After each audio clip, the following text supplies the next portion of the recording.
Assalamualaikum warahmatullahi wabarakatuh. Selamat siang anak-anakku, bersama saya kembali Pak Subroto pada saat ini pelajaran sejarah Indonesia kelas 10. Oke, untuk mempersingkat waktu kita mulai aja ya. Berpikir kronologis dan diakronis, kronologis dan diakronik dan sinkronik maksudnya. Berpikir diakronik. Diakronis sendiri berasal dari kata bahasa Latin ya. Kata dia, bahasa Latin berarti melalui, dan kronikus berarti waktu. Jadi diakronis itu melalui proses waktu kejadian suatu peristiwa. Di sini diartikan pola pikir diakronik ya, sangat mementingkan proses terjadinya suatu peristiwa, karena peristiwa itu pasti berkaitan dengan waktu. Urutan waktu ini yang diambil untuk diteliti sebagai suatu peristiwa sejarah.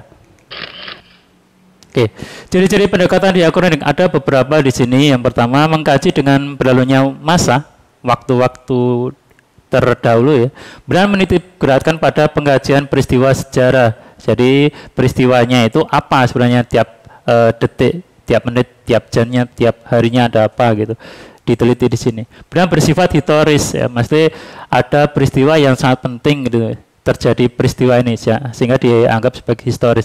Kemudian bersifat vertikal. Vertikal itu maksudnya berurutan dari awal sampai akhir, maksudnya begitu. Kemudian terdapat konsep perbandingan. Dalam hal diakronik ini, peristiwa sejarah bisa diperbandingkan, misalnya kemerdekaan Indonesia dengan kemerdekaan di Malaysia atau kemerdekaan di Amerika Serikat, itu bisa diperbandingkan walaupun waktunya berbeda. Kemudian cakupan kajian lebih luas. Dalam hal ini memang peristiwa sejarah sangat luas sekali dalam mencakup hal tentang diakronik. Nanti bisa dijabarkan kalau kita bisa bertemu kembali. Oke, lanjut. Contoh berpikir diakronik. Peristiwa pemberontakan berbagai wilayah setelah kemerdekaan Indonesia. Ini ada salah contoh aja ya. Peristiwa tersebut pasti didahului ada beberapa hal ini. Di sini ada gejolak sosial dan ekonomi di masyarakat sehingga menimbulkan peristiwa gejolak sosial ini. Kemudian reaksi di berbagai daerah terhadap pemerintahan sentralistik saat itu. Kemudian daerah-daerah yang berusaha lepas dari NKRI sehingga mereka melakukan pemberontakan. Peristiwa ini pasti akan mengakibatkan suatu hal, karena ada sebab akibat ya. Akhirnya pemerintah melakukan tindakan terhadap pemberontakan di berbagai daerah ini. Cara berpikir diakronik ini ada istilah sebab akibat. Kalau ada sesuatu peristiwa pasti ada sebabnya terdahulu atau akibatnya di kemudian hari. Nah, begitu. Lebih mudahnya dipahami. Oke, lanjut. Fungsi cara berpikir diakronik pertama, mengurutkan peristiwa sejarah sesuai dengan waktu terjadinya. Dari awal, apapun yang terjadi, kemudian sampai akhir. Hal ini digunakan supaya ya mempermudah dalam melakukan rekonstruksi suatu peristiwa sejarah. Dari awal sampai akhirnya nanti ketemu permasalahan sejarahnya itu apa tuh sebenarnya. Gitu. Dan yang kedua, agar mudah membandingkan peristiwa sejarah yang terjadi di suatu tempat yang berbeda dengan waktu yang sama. Misalnya, tanggal 17 Agustus 45 di Indonesia terjadi peristiwa kemerdekaan. Di tempat yang berbeda, tanggal dan waktu yang sama, apa yang terjadi? Di Malaysia, di Amerika Serikat, di Australia. Nah, bisa kita pelajari selanjutnya. Lanjut. Berpikir sinkronik. Sinkronik sendiri berarti dalam bahasa Latin, sin artinya dengan, kronos artinya waktu. Dengan peristiwa ini harus dengan waktu. Pengertian, mempelajari karakteristik suatu peristiwa sejarah dibatasi kurun waktu tertentu. Jadi waktunya hanya satu aja, tapi tempatnya bisa berbeda-beda. Kurun waktu ya memang terbatas, tapi ruang sejarahnya berbeda-beda, bisa luas gitu. Ciri-ciri pendekatan sinkronik.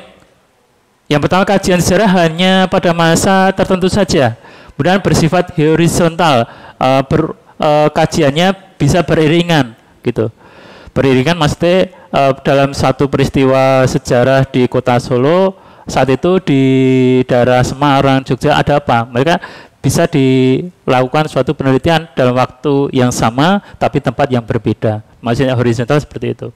Kemudian tidak ada konsep perbandingan, tidak bisa diperbandingkan dengan peristiwa-peristiwa itu memang saling berkaitan gitu loh. Maksudnya begitu. Jadi nggak bisa diperbandingkan. Karena peristiwa saling berkaitan, tidak bisa diperbandingkan. Kemudian cakupan kajian lebih sempit, satu tempat, satu lokal, misalnya kawasan Jawa Tengah, ya, Solo, Semarang maupun Jogja kan masih satu lingkup yang memang lebih sempit ruangnya.